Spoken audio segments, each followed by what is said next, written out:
The government of Jamaica has made a decision to initiate a serious investigation into the alleged data breach.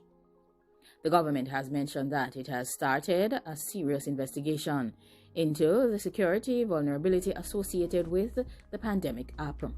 On Wednesday, the Minister of National Security made a report that a security vulnerability associated with the file storage service on the pandemic application was discovered on Tuesday. Persons entering Jamaica are required to seek travel authorization on the government's pandemic website. The ministry has said that the security vulnerability was immediately rectified upon discovery.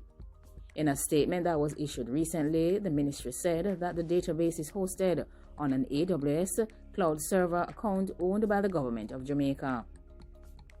It further added that an independent review has been commissioned of the security of the system and that the results of this review are expected within the next 24 hours. The systems of the Passport, Immigration and Citizenship Agency were not in any way affected, compromised, or exposed by this vulnerability. When a security vulnerability is identified in respect of a government system, the government has a duty to investigate and rectify this. Under Jamaican law, they also have a duty to ensure that any unauthorized access to data is investigated and prosecuted. The ministry further continued and stated that under Section 3 of the Dangerous Activities Act, any person who knowingly obtains for himself or another individual unauthorized access to any program or data held in a computer commits a serious act. The matter has therefore been referred to the Communication, Forensics and Dangerous Activity Unit of the Jamaica Constabulary Force and the Major Organized Dangerous Activity and Anti-Serious Activities Agency for further investigation. Therefore, the CF and CU of the JCF and the MOCA agency will continue to work on investigating this serious matter. The ministry further mentioned that the government is assuring all travelers that it takes data privacy and security extremely seriously, and that they remain committed to stringent security protocols in keeping with local and international standards. The government has mentioned that it stands by the pandemic application as it has been a critical element of the controlled entry program and has served Jamaica well in the management of the pandemic. The identified vulnerability has been rectified, and the security protocols around the application will continue to be monitored to ensure that they meet the highest standards.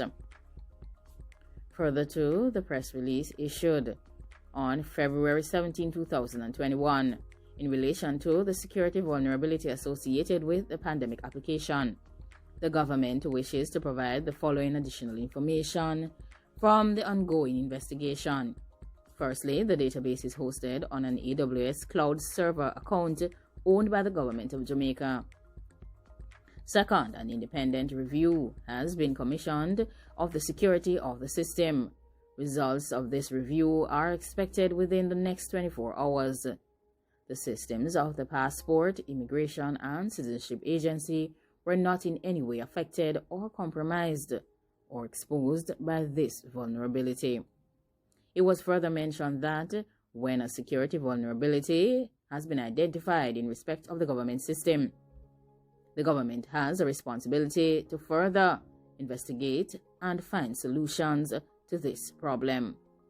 Based on the Jamaican legal system, they also have a responsibility to ensure that any unauthorized access to data is further investigated and prosecuted.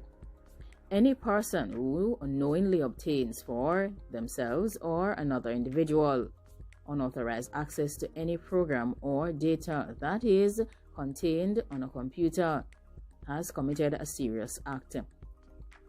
This matter has therefore been referred to MOCA and the CFCU of the Jamaica Constabulary Force for further investigations.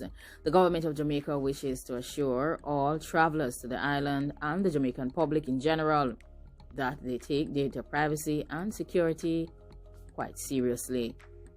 They will continue to use the pandemic application as it has served them well over the period of 2020. It has served in controlling the entry of travelers to the island.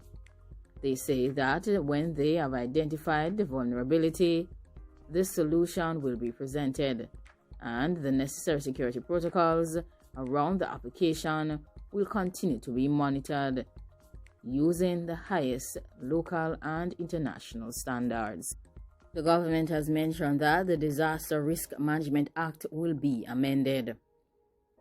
According to Governor General Sir Patrick Allin, amendments will be made to the Disaster Risk Management Act to sufficiently meet ever-changing realities.